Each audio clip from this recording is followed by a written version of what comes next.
les pressions des terres sur un ouvrage de soutènement. Ce sous-chapitre a pour objectif la détermination d'un certain nombre de méthodes permettant de calculer la pression des terres sur les ouvrages de soutènement. Les ouvrages dont la direction de la surface de contact ouvrage-sol ne s'éloigne pas trop de la verticale. Donc, le problème à résoudre est le suivant. Étant donné une paroi subverticale de forme quelconque, faisant partie d'un ouvrage en contact avec un massif de sol, constitué de couches différentes et limité par un terre-plein de forme quelconque sur lequel est appliqué un charge.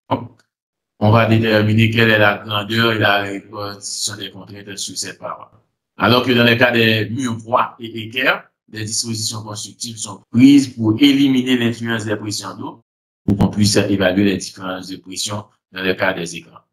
Il existe plusieurs méthodes, mais on va regarder les méthodes les plus importantes. Par exemple, la méthode de Coulomb. La méthode de Coulomb est basée sur le principe de recherche d'un extrémum.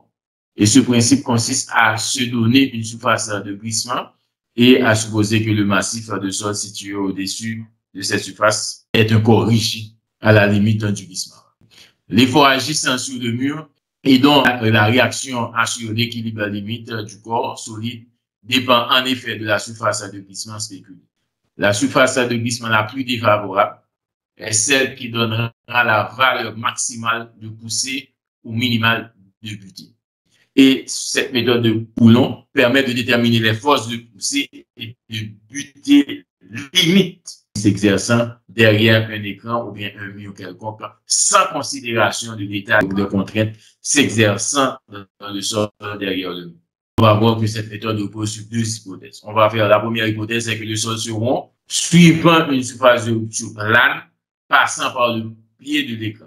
La force agissant sur l'écran a une direction connue. Cela signifie que l'angle de frottement delta entre l'écran et le sol est connu également.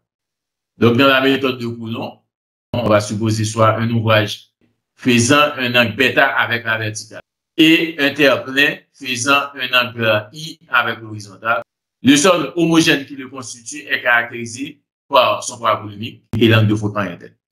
On se donne une surface de glissement rectiligne AC et à ce moment-là, on aura l'orientation de l'angle θ par rapport à l'horizontale. On suppose de plus que la force P exercée sur l'ouvrage, donc cette force forme un angle delta avec la normale à l'ouvrage.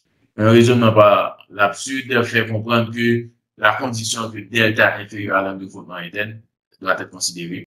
Donc, pour diverses surfaces de glissement, que ce soit AC, AC', AC second, on recherche la force PA. La poussée EA sera la valeur maximale PA max de PA obtenue en faisant varier l'angle θ.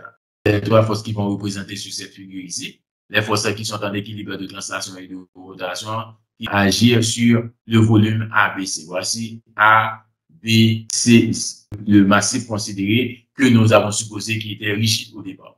On aura le poids G, la réaction R le long de la surface de glissement, et ceci va faire un angle phi' avec la normale, voici phi'.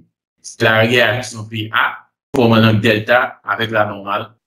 On va noter que les angles phi' et delta par rapport au normal est choisi de telle sorte que les réactions s'opposent au mouvement relatif du volume ABC. Et ces mouvements découlent de la cinématique par rapport à la rupture du volume qui est compatible aux conditions élevées.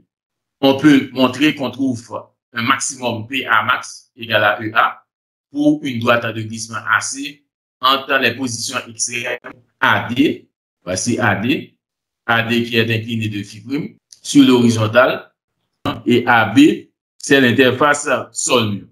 Le massif ABC étant supposé rigide. Si C coïncide avec D, le massif ABD est à la limite de l'équilibre de glissement sur AD. Et à ce moment-là, la réaction R est verticale, puis A est égal à 0.